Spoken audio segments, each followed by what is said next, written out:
Hello everybody, it's that college football guy here with another video. Man, yesterday was not fun. Apologize again yesterday not putting out a video, but okay, here's what happened. Passenger side steer tire, the front tire of the truck, passenger side, it blew. It didn't take out the fender, the wheel well, anything underneath or anything else. It's just the tire, which was lucky. Normally it does damage when it's a violent blowout. But it just went, nothing happened. Just the tire went, nothing happened to the truck. But where I pulled over at, zero cell service, not 3G, nothing in the mountains of West Virginia, off of I-64. Was it I-64? Yeah, it was I-64. So I had to use the old Qualcomm over here, the Omnitrix, to send a message to the office to, no cell service, please send a tow truck. And went through that for a couple of hours. Took about 3 hours from the time it happened until I actually got everything out of there, because it was just the communication lag, which unfortunately happens. But it got fixed. I got into a town and had to stop and take a break, try to finish driving, to do my 30-minute break. And I was thinking, maybe I'll post a video about this foolishness. Yeah, 3G and barely spotty. So I posted before the start of my break. I posted look how bad it was. I'm just do a text post and see on YouTube, because nothing would load on YouTube. No videos would load. Everything was grayed out, but I could somehow make a text post and send it. I'm like, okay. So I sent that out. Later on, I found out it took out an hour and a half after I sent it is when it actually posted. Normally, it's pretty much instantaneous, which tells you how bad this cell service was there. So I got that done. Spent the night in just across the Kentucky border. Get into Louisville this morning. Delivered in Louisville. Went a few miles away in Louisville. Picked up a load, and now I'm here in Murfreesboro, Tennessee. Talk about night and day. Kentucky, when I woke up, because I finished at 9:30 Eastern last night until my time ran out, so I got up at 7:30, my 10 hours. It was 68 degrees, light winds, overcast, light rain. I get here to Tennessee, it's light winds, high clouds, and 93. Yeah. The way it goes, right? But anyway, let's get into this here. I mentioned this when I did the video about the Tennessee recruiting violations. About Tennessee's not the only one. There's another ones in the on-deck circle. Two more in particular. Arizona State and Michigan. Arizona State has theirs because of recruiting. Actually, hold on. Let me say one thing here. All three at one point in time were allegedly committed bringing in recruits on campus, doing recruiting visits, doing recruiting during the COVID dead period. Now, Tennessee was found guilty. Arizona State and Michigan are both allegedly, as of now.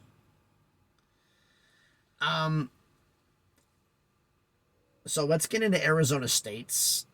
We'll do Arizona State first, then we'll get into Michigan. Arizona State, first off, it didn't list how many actual violations. A recruiting violation is considered a level 2, and I'll get into what a level 2 is. Actually, a little information on that. It's considered a level 2 violation. But they didn't say in the report. I can't find anything about how many as of yet. That's subject to change. Could be later on. We don't know. But as of now, none. There was something else that came out there that allegedly 3 assistant coaches arranged flights for recruits and their families, aided by then star quarterback Jaden Daniels' mom. Jaden Daniels now at LSU. That's all allegedly. Plus a bunch of other smaller violations I couldn't find anything out about. There has been, as of now, the investigation is still ongoing. There is no notice of allegations. Tennessee had theirs, but then again, Tennessee fully cooperated. Tennessee was the one who got lawyers who seized every single cell phone from everybody in the athletic department so that no text messages could get deleted or anything else could be done. Everything was left intact. So that was on there. But that's as of now. There's no notice of allegations, so nothing been done. And the main penalty that Tennessee was trying to avoid, that they did get nailed for, was lack of institutional control. That was the big reason for a lot of their penalties. They got hit with that. There has been no notice allegations, therefore there is no citation of lack of institutional control, because they do not make that notification until the notice of allegations is completed, because they have to go through everything and then determine if that's warranted. Now, Michigan has 4 level 2 violations regarding recruiting recruits, visits, whatever, during the COVID dead period. They actually have a number, so it's 4. When I found out that one of the punishments a level 2 violation can have is they may consider giving you a 1 to 2 year postseason ban for a level 2 violation. After what Tennessee did, I don't see any way in the world that'll happen. Actually, hold on. I misspoke.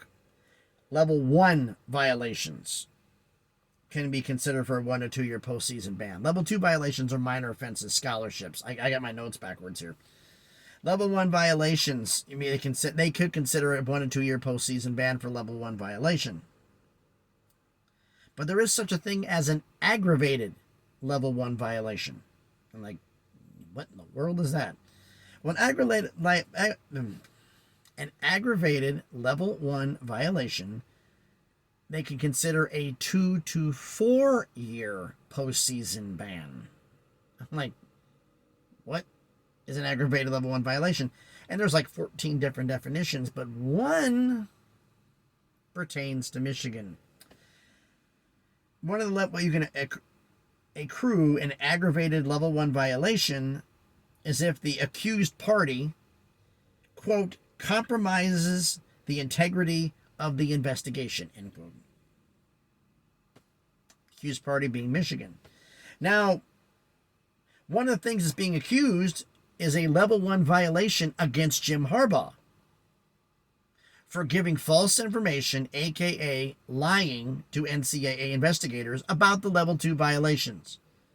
Compromising the integrity of the investigation. I think lying to investigators might fall under that, don't you? So basically, if Jim had done nothing, it'd been level 2s. But because he said what he said, it's now possibly an aggravated level 1.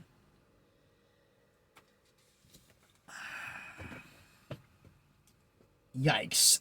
But I did also find out something else. By the way, I got my information before I go any further. I got it from reports from The Athletic, multiple people, from Bleacher Report, from Associated Press. It's from a lot of people. I can't have time to name them all, but I'm going to give credit for those sources. But one of the things that they said on there is the fact Jim Harbaugh's contract with Michigan has a clause that states that he can be terminated for just cause if he personally commits a level 1 or level 2 violation. And lying to investigators is an aggravated level 1 violation, allegedly. Whole thing is allegedly, because nothing goes for sure. Why do I get the strange feeling that this will be the last season Michigan has Jim Harbaugh's services, that he's going to go this year, the investigation's going to get concluded in the offseason, not this offseason, next offseason, and that he may be gone from Michigan before the violations get handed down? It's just a thought, but supposedly Arizona State was the one who has the bad ones, multiple violations, but Harbaugh's actions make Michigan's worse. But I don't know how many violations Arizona State has as of yet, so that's still up in the air. But I want you to let me know down in the comments what you think about this. So thanks everybody for watching the video. If you haven't done already, please smash the like button, hit the thumbs up. Helps with the algorithm, helps the video be seen by more people. Comment on the video. I want to ask you this question. Knowing what Tennessee got nailed with, and they got nailed with lack of institutional control, who's going to get it worse? Michigan or Arizona State? I'm thinking Michigan because of an aggravated level 1. But we don't have a notice of allegation, so right now this is subjective. This is guesswork. So why don't you let me know what you think about this down in the comments. And which one do you think is better? And which one do you think I should say is going to end up being worse out of all of this? And if you haven't done already, please subscribe to the channel. Just past 400 subscribers, on the way to 500, slowly on that crawl to get to 1,000. We can start making some stuff happen here. And if you've already subscribed to the channel or you plan on doing so, first off, thank you for doing so. And make sure you hit the notifications bell. It lets you know when I post a video. I try to post one every single day, but sometimes cell service or life gets in the way. So thanks everybody for watching this video. Hope everybody's having a great, I guess this is Tuesday now. This crazy guy goes driving past me. Thanks everybody for watching the video. Please be safe out there, and please be good to each other.